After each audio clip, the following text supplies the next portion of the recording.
Dr. Chuvakin, welcome to the vlogcast. Thank you very much. Thanks for inviting me. It's a great honor having you here today with us. Such a seasoned, I wouldn't go as far to call you a god, but you're definitely a security guru. Oh God, no. I made so much fun of people calling themselves security gurus, and now you're doing it to me. Okay, fine. Okay, we'll go with God then, security god. But yeah, I was stalking you a bit on your LinkedIn.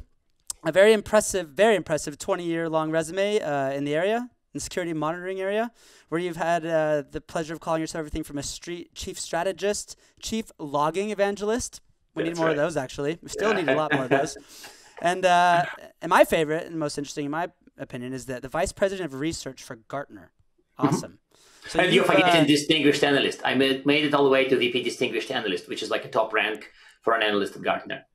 Awesome. And so just to stop right there, like what does that entail? That like we, mnemonic have dealings with Gartner, and I mean, I imagine you traveling around and meeting all the coolest cybersecurity companies and figuring out how they're doing stuff. Is that sort of how it was?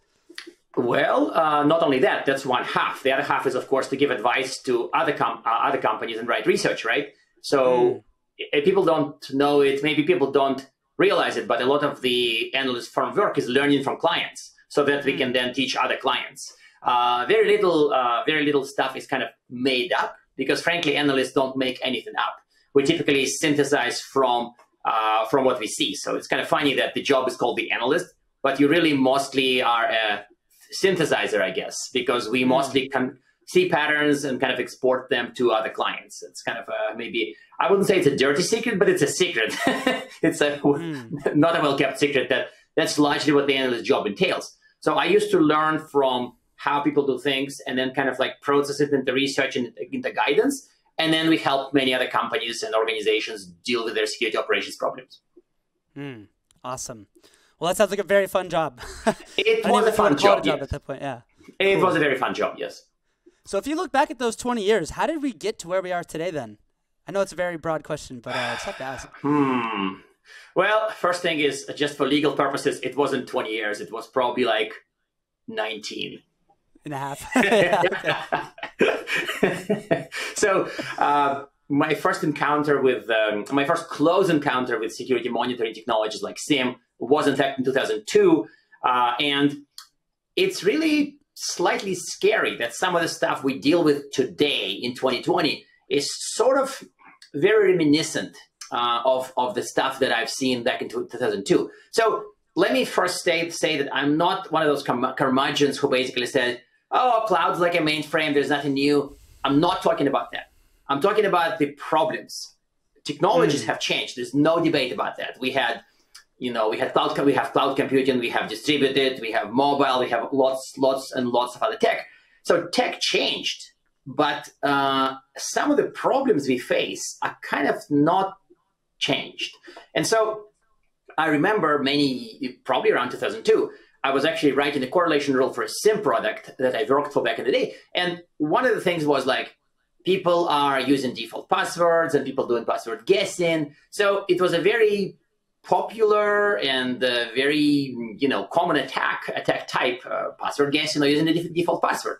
So in 2002, we naively thought it would be solved very soon, either by multi-factor or by some kind of futuristic technology or just by people becoming better with passwords. I don't know. But I'm looking at the current detection content we write today, and yeah, there are definitely password guessing rules, and there are definitely rules for default passwords or standard passwords. So it's kind of peculiar. Maybe I'm picking on one area where the old stuff never got resolved. But after being at Gartner, I became kind of uniquely attuned to the fact that a lot of our problems are pretty much just the same problems we had for many, many years. Sure, there are new problems. But when I try to visualize how things have gone for those years, we sort of have a pile of problems, but new problems gets thrown on top. I've used to challenge people sometimes and by telling them, hey, name one security problem that was solved. Like solved, gone. And people obviously give me like some kind of a smart-ass funny answers like Windows 3.1 hacking by overflowing a network driver is solved. I'm like, probably. So when I think about the security problems that got solved, you can pick something from, you know, hacking, a particular technique of hacking a system that's no longer in use. I don't know, Windows 3.1. But that's kind of a little bit of a cheating answer, just like, you know, maybe stealing typewriters in not a very common crime nowadays because nobody uses them. Sure. But like, if you think of a more systemic problem, it's really hard to name one that's just solved flat out. And yeah, if you go, say, back to the 90s and you try naming a type of an attack or type of a threat that just like is not in existence today, flat out, that's a hard question. I mean, frankly, I think you can name one. And maybe if I think really hard, I would name one. But the point that it's a hard question to name a security problem that's just flat out solved in 20 years, it just gives you thought, right? It just gives you a bit of a like, what's going on here? So if I've looked at a bunch of reports and stuff, and I've seen like the evolution of security monitoring. And in 2002, it was like network traffic. And then, you know, along the way somewhere went into log management, SIEM and EDR, and now it's cloud stuff, right? But one thing, speaking of problems getting solved, one thing that has not been solved yet is the whole SIEM, security information event management sort of space. Yeah. Yes. So what are your thoughts around SIEM? Is it dead or is it alive? Okay, so this is that question. Is it dead? Okay, so short answer, it's not dead. Okay, longer answer. Longer answer is this. I would say that when we started deploying, at the time they were called either SIEM products with an I or SIEM products with an E. We started seeing, there were basically two types and there was a debate, which one's the right one. I'm talking maybe 2002, 2003 type time frame. So at the time, the mission for SIEM was at least somewhat clear for SIEM and SIEM for both.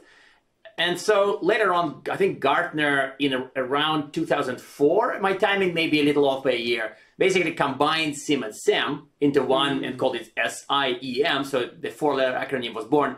Okay, maybe I'm off by a year. So the point is that why the product existed back then was clear, but why the product existed over the years kind of changed slightly. For example, today, you sometimes see more modern security monitoring vendors, I don't know, some analytics vendors basically say, oh, SIEM is for compliance. But I'm a guy who lived through the years of SIEM before compliance, and I can tell you for sure that SIEM was born well before compliance. Some of the US regulations, PCI, 2006, 2007, Sarbanes-Oxley, nobody remembers it now, 2002, a bunch of international regulations are all much later. So the point is that SIEM as a technology was born before compliance. And you cannot say, it's for compliance. Because frankly, it was designed and built originally when compliance didn't really exist all that much. A little bit in some industries. But later on, it did become associated with compliance. And no debate here. So around maybe 2007, 8, 9, a lot of my work in this area, I was doing log management at a vendor back then, was connected to compliance, whether it's PCI, whether it's HIPAA, whether it's a bunch of US and non-US standards, even ISO 27001, all this exciting stuff was compliance. But then after that era, we kind of went again back to threats.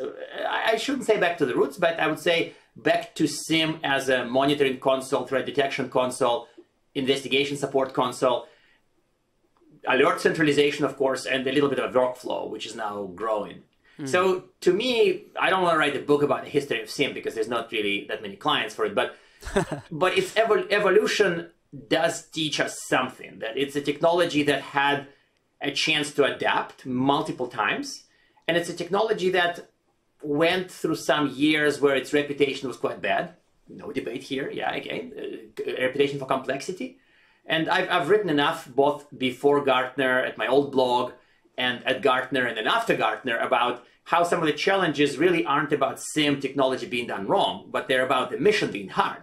If your mission is to detect threats, centralize alerts, support investigations, I mean, it's a hard mission, right? It's a lot of things at once, Right, a lot of things, and also, unlike, say, operational challenges, back many years ago, people were trying to equate SIEM with like a massive network management systems, but for security. That's like a going on metaphor in 2002 was like, SIEM is just like HP OpenView, but for security, which today sounds like a fairly idiotic metaphor, but the point is that this was the some of the original thinking was that. But the network monitoring mission is much simpler than a security monitoring mission. So that's why I would kind of attribute some of the challenges with SIEM not to the fact that technology is broken or done wrong, but with the fact that it's a broad, growing, and kind of ever-evolving mission. I mean, it's hard to do. It's a hard thing to do. And that reminds me of an article you recently wrote, right? Why detection is so hard. And you mentioned people, data, triage.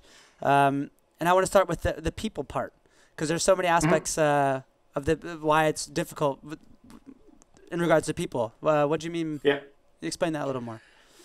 So I would say that this blog post, Why Detection is Hard, was kind of born out of me trying to put together a slide for a different presentation about detection as well. And I kind of thought, actually, why is it so hard? Why are we facing so many years of like challenges and debating and all that? And so it also reminded me of a blog post I've written in my Gartner days, in my early Gartner days, which was titled something like, why organizations like buying security boxes, or something like why people like to buy boxes, appliances. And the point is that enough organizations today kind of still see security as we need to buy a security tool. And obviously people who are enlightened and people who work for, managed service providers would kind of laugh at that. But that was true many years ago. That was true when I wrote the blog post around 2012. And frankly, it's still true now at many organizations where they say, hey, we have the security monitoring problem. We should buy a security monitoring tool. And so the fact that monitoring signals or detection signals would go to some kind of a human, and that human has to make a call and has to do something, has to investigate, has to call somebody, possibly do offline tasks, kind of slips from their minds. Like they are not really... I mean, I can't say they're unaware of it. They're sort of not focusing on that. So they sort of assume that detection is kind of a buying a detection tool problem. And that's what ruins it for them, because it's not. Ultimately, detection is uncovering something that is trying to hide. And it's not really about buying a better tool. It's kind of about supporting the detection personnel in the right way. Well, with tools too. So to me, this is surprisingly hard, because you'd think that in 25 years, all security leaders would kind of know it. But my off-the-record explanation here is that enough people become security leaders after being IT leaders, rather than by going through a career in security, maybe. And they bring that type of IT operations thinking into security. And they say, oh, well, we need network management. We're going to buy a network management tool. We need this. We're going to buy a tool. We need threat detection. We're going to buy a threat detection tool. But that's what ruined it for them. So this is why one of the, I think it's a number 2 challenge I listed, is that this is still isn't quite appreciated by enough of the mainstream companies. So again, don't get me wrong. Anybody anywhere near enlightened, I don't know, top 10% of the pyramid, top 30% of the pyramid, totally get it for years. But then you start looking at more mainstream companies and it's still like, oh, detection, yeah, we're just going to buy a detection tool. We hear UBA is a good idea. They use machine learning. But it doesn't change the equation. It still makes signals. Signals still have to go to humans.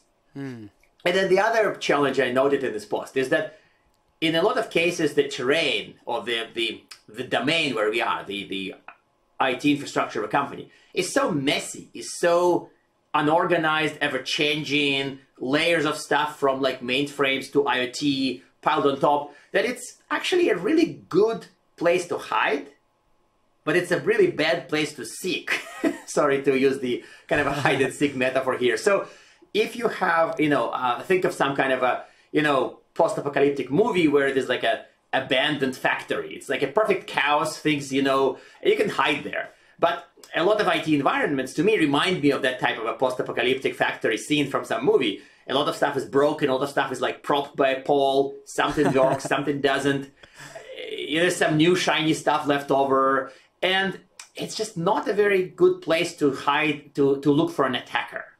And maybe my metaphor sucked, but the point is IT is very chaotic in many places. And to find a company with a universally modern IT is really rare. I mean, sure, companies that were born 5 years ago and grew quickly, they may have modern IT, but as somebody wisely pointed out in a Twitter discussion, there is the technical depth of old stuff, but there's also technical depth from new stuff being done without much thinking. So sometimes if you look at a modern company that grew quickly, they also have chaotic IT. Not because it's legacy, but because it was done quickly without much thinking, even by the top-notch people. So, but seeing an environment which is very organized, predictable, well-managed, modern, no legacy stuff, sure, detection there is easy. But how many of those do you know? Very little. Yeah, that's a lot. If you know a little, that's a lot. What are some of the other things you mentioned in that article? Data and triage. Data side is kind of more obvious. You mentioned, for example, fascination with network monitoring, fascination with logs, fascination with endpoint. So I've built a model around 2015. I built a model that I called SOC nuclear triad, and that later became kind of SOC visibility triad. And I kind of said, hey, today you probably need endpoint, network, and logs to have good coverage. And sure, there were years where NSM or network monitoring or packet capture or flow capture was like really the top stuff. I don't know, a long time ago. And then of course there was the birth of EDR, 2013. Well, I kind of invented the term, so I know that date. Wow. And of course there was a login era before and after that, when people said, hey, I'm going to buy a SIEM, I'm going to pile all the logs in there, and I got it. But you don't really get it in this case. You sort of have to still look at traffic. You still have to look at the endpoint to have good coverage. So to me, the reason I kind of pointed out data is that people would have limited data sources, and then they try to do a good job with detection, and they can do the best possible job with detection given the data they have. They may or may not succeed. And to truly have a high visibility, or how it's trendy to say now, observability in your environment, you do need application level stuff, you need networking, you need endpoint, you need logs for sure. And then maybe you get a coherent picture. That's why I mentioned data. And triage is connected to the other point you probably wanted to make about the uncertainty and intent. Many of the detection signals, all the way back to traditional signature IDS alerts, to SIEM, to modern machine learning-based algorithms for detection, they give you an alert or a signal of different level of confidence, of different levels of certainty. And, you know, who gets to decide what it means? Well, guess who? A human again. So it kind of cycles back to people, right? Sure, you may have supported tools for say orchestration tools can go pull more sources of data, can query the attack destination, can query threat intel sources, and you will get a better picture. But you'd still need to kind of figure out what the picture tells you, right? And so that alert triage, confirming on alerts, is also very often a challenge with people. For a good number of years, I've been trying to create kind of a generic playbook for alert triage. Like, how do you triage alerts well? And frankly, it's not an easy task. It's probably a completely pointless task, because a lot of triage activities vary by company. Like, you see an alert, you call somebody in IT ops and say, is this your system that's doing it? Like, you're doing triage, but you're doing triage by calling the person you know who owns the system and who you know is knowledgeable. How do you playbook it? How do you stick it in a playbook and say, call John on the third floor, he knows? Like, that's really hard. But if I do what I just did, maybe my triage activities will take 5 minutes. But if I don't have the John to call, maybe I spend 2 hours figuring it out. So a lot of this is hard to formalize, and it's so hard to then improve. Now, I've seen companies with really well organized triage activities. Some of them are very rigid. Think 60, 70 Visio diagrams. Think massive implementation of security orchestration tools with lots of playbooks. But frankly, they're kind of more an exception, right? Good, predictable, while good, predictable, and effective alert triage is also not common. But if you don't confirm the signals, your detection is no good. Yeah, again, sorry for the rant. I guess I can talk about this for hours because it's been kind of my long time fascination. That is why you were here. You were here to rant. That's exactly why I wanted you on here. But where do you, I mean, now you just mentioned, EDR, sort of SOAR, and, SIEM, in my mind, that's kind of like all these things feed into SIEM. What is like, where is SOAR and SIEM and EDR? Is it this, where are we today now?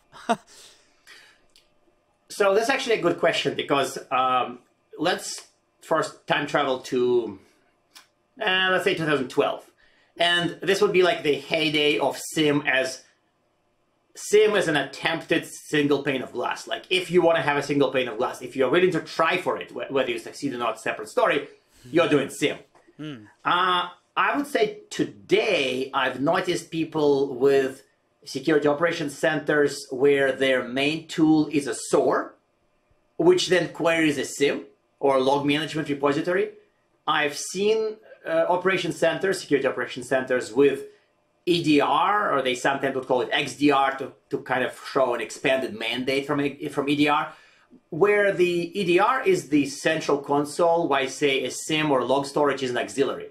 So there is a bit more fuzziness and a bit more choices perhaps in this. Like a SOC of 2012 would be unquestionably organized around a SIEM. SIEM would be your thing. SIEM would be your center of attention. SIEM would be where you'd spend most of the time. Not all of the time, but most of the time. Today, I would say this is still true at many places, and it's not wrong if it's true. But I would say that there are more choices. I've seen people with a pretty robust deployment of a good EDR tool, where EDR is their primary console, while the log manager or SIEM is their secondary. That was not around maybe even 5 years ago. I also see sometimes that a SOAR, where they do workflow, when they do orchestration, is their center. But log repository or a SIEM is basically what SOAR queries. So I would say that today's world in this regard is kind of a little bit more dispersed from SIEM centrality. Like you may have a SIEM-centric SOC, but I may have an EDR-centric SOC or XDR-centric SOC, and you may be living in SOAR most of the time, and SOAR would query a SIEM. You may never see a SIEM console or would see it pretty rarely. So this makes for exciting time. Back in my Gartner days, I had a debate with an analyst who said that, you know what? For me, a CASB, a Cloud Access Security Broker tool, may be a SIEM. And my initial reaction was, wow, this is stupid.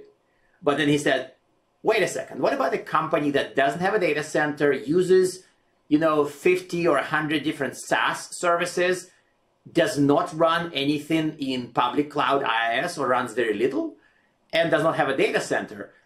Well, why isn't CASB their SIEM? And my answer was, well, okay. If you are almost a complete SaaS purist, software as a service purist, and you don't have data center space, have very little infrastructure as a service, yeah, CASB kind of is your SIEM. I mean, I hate to say it like this because the mission is somewhat different, but ultimately your central threat detection and monitoring console for all your stable of SaaS apps is a CASB. It's not a SIEM. It's not a log manager. CASBs can collect some logs. They do detection. They can store logs, some of them. And so you may live in the world, admittedly it's a pretty esoteric place, where CASB is your SIEM. So I could say, sorry, Ramon, I argued with you 5 years ago. You were kind of right, at least for some companies. And that kind of goes back to what you just earlier said. It's not about the product. It's not about CM or EDR or SOAR. It's about the mission, right? To be able to detect and respond to things. Yes. And that's different from each organization, depending on who that organization is. Maybe different. I mean, there's still patterns. Like I still say that if you're building a SOC that is centered on a SIEM, I don't think you're wrong. I mean, it's a proven model. You may see certain areas where you need to fill the gaps, but I don't think you're wrong. I don't think that it's a traditional approach here isn't wrong. It's just, well, traditional approach. You may be non-traditional or you may be traditional. So to me, this is not about, SIEM is dead, don't use SIEM. Nothing of that sort. SIEM is not dead. SIEM is a almost $3 billion market. People buy it. There are happy customers. There are definitely satisfied customers for modern SIEMs, for software as a service SIEMs, and even for legacy SIEMs. Sure, why not?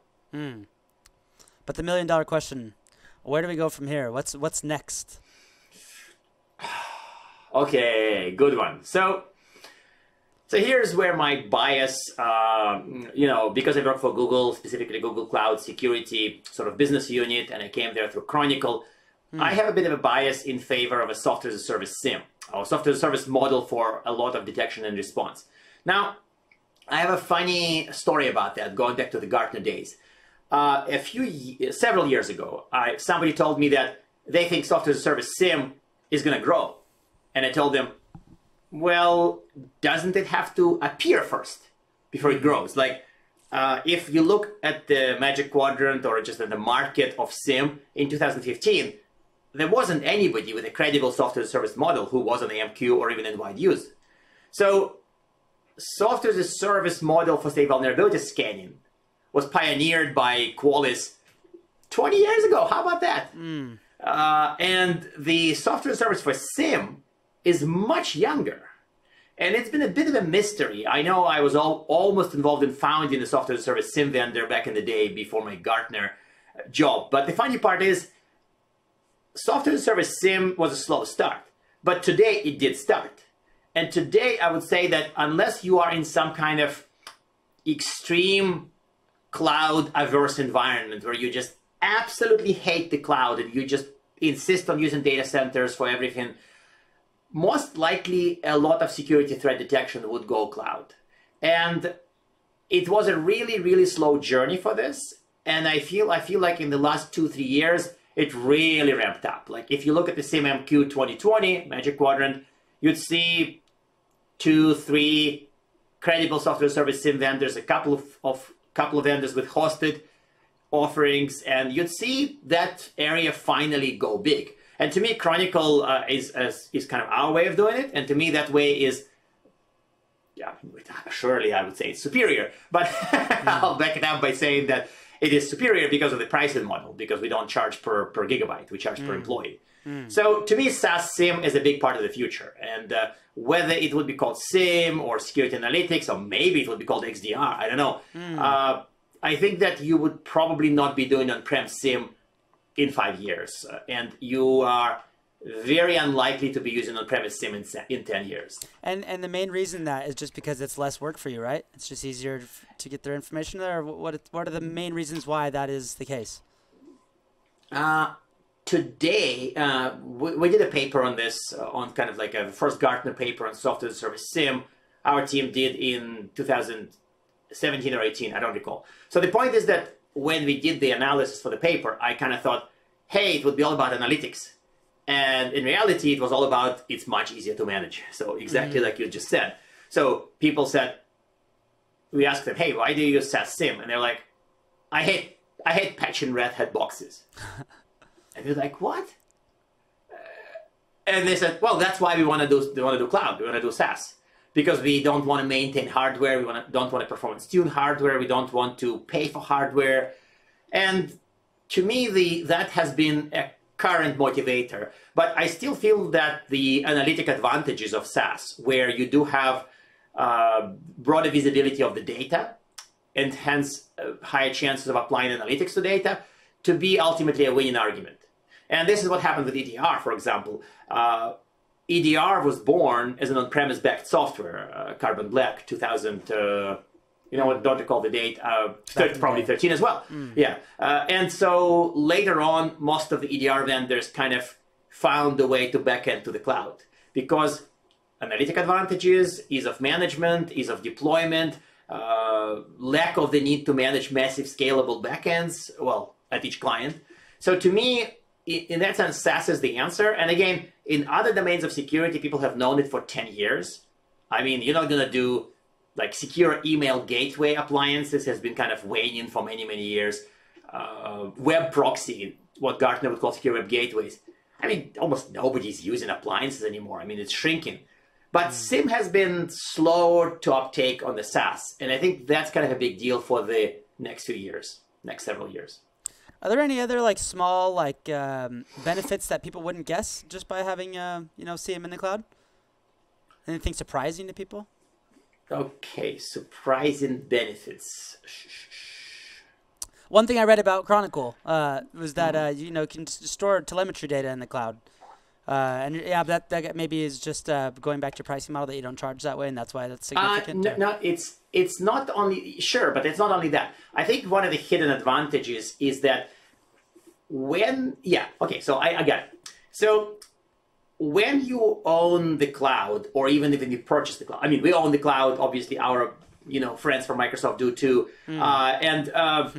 When you own the cloud, but even if you don't own the cloud, even if you buy the cloud or rent the cloud, you can do a lot more interesting things with performance managing the resources. So, for example, if I want to run deep learning algorithms or any kind of more top tier ML stuff, you may need a lot of resources for a somewhat short amount of time. Like, it's expected that you get it in the cloud, but you absolutely cannot have it on-prem. Because imagine that you have 50 servers, but for 2 hours, you need 50,000 servers. And then you don't anymore. You cannot do that. There's no way to do it. So to me, the secret future advantage of this would be the running the types of ML that rely on that type of extreme compute for a short period of time, but not all the time.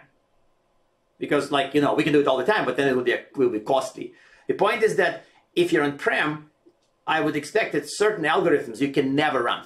Now, you may ask me a second question, name specific algorithms you mean, and I cannot. It's still a little bit of a hypothetical where I kind of fuse some of my knowledge of ML with some of my knowledge of SIEM, and I kind of suspect that there will be use cases where the algorithms require a lot of compute for short periods of time. And if you're on-prem, you can never ever match it. And if algorithm gives you a threat detection advantage, an on-prem vendor can never replicate it. Never, ever, ever. So to me, I feel like a little bit of this is happening today in EDR. I see some EDR vendors that run pretty heavy workloads for a few hours, kind of, I don't know, preferably at night, but of course in the cloud, it doesn't really matter. And they gain some analytic advantages from that, which an on-prem competitor can never match. Okay, maybe this was a little bit too elaborate, but the point is that if there's an algorithm that you can run in the cloud but you cannot run on-prem, that's a dramatic advantage. And that's not possible on-premise, exactly. And that's not possible because you cannot buy 10,000 times more servers for an hour. One last question before I let you go. I haven't heard artificial intelligence named in the securities conversation for a long time.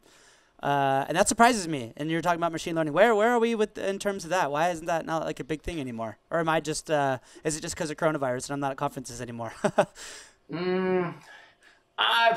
Frankly, I prefer to stick to ML for this and not really go, say the A word. So one of the last papers, and I refer back to, so one of the last papers me and my team has done at Gartner in 2019 was kind of an assessment impact of AI and ML on security. So we were basically looking to answer the same question. What's the real state of affairs in regards to ML and AI techniques? And by the way, as a funny aside, Gartner has gone through its own transformation in regards to AI terminology. When we started writing about this, we actually did not use the term AI because we sort of initially preserved AI for some kind of a future advance, But later on, kind of under pressure from everybody else, you say in AI to mean narrow AI, essentially advanced machine learning. We sort of caved. I guess that's my reading of the tea leaves. I don't know how it really happened. And we started saying AI to indicate narrow AI, basically machine learning techniques utilized in a particular manner, deep learning too. So in the paper, we did say AI ML. The point that we made in the paper is that there are certain areas where ML has been effective. And of course, there are anti-malware companies. I'm not going to name names, for this, that substantially relied on ML to detect viruses quite effectively, right? And to me, of course, there are SIEM vendors or UBA vendors that rely on ML very often as an auxiliary technique or as a technique that works really well for some use cases, but not for others. So to me, I would say we are in the sort of a slow ramp up. Like you remember the classic hype curve from Gartner, right? I was just thinking that right now, yeah. Yeah. So my reading the tea leaves, and I am sure there's a published piece on security ML with a hype cycle dot, so you just need to look it up. But my impression is that we are kind of creeping up from the dip, right? So 2-3 years ago, when you went to conferences and I went to conferences, and it was really, really noisy, it was probably close to the peak of its inflated expectations, right? So it has largely come down, and I feel like we're going to be slowly creeping up to the plate of productivity, where it's effective but not magical. Today we are starting to see areas where it's effective, and we are already mostly aware that it's not magical. Of course, there are always idiotic vendors who would say that their, AI can solve security, higher world hunger, cure cancer, fix. And yeah, but that exists, and there is, frankly, there's one particular vendor I'm thinking about. But we would be in the finding areas where it works and using it there. So to me, this is kind of how it feels. It feels very much creeping up from the dip is what's going on. So to conclude our chat today, SIEM is not dead. SIEM has just reached the end of its hype cycle, and it's no longer a buzzword, I guess, huh? It's no longer buzzword, for sure. Cool. Well, Dr. Chuvakin, thank you so much for your time today. I'm going to beg you to come back once I have another good topic for you. So look for that in your LinkedIn mailbox. Perfect. Thank you very much. Looking forward to it. Yes. Take care. Stay safe.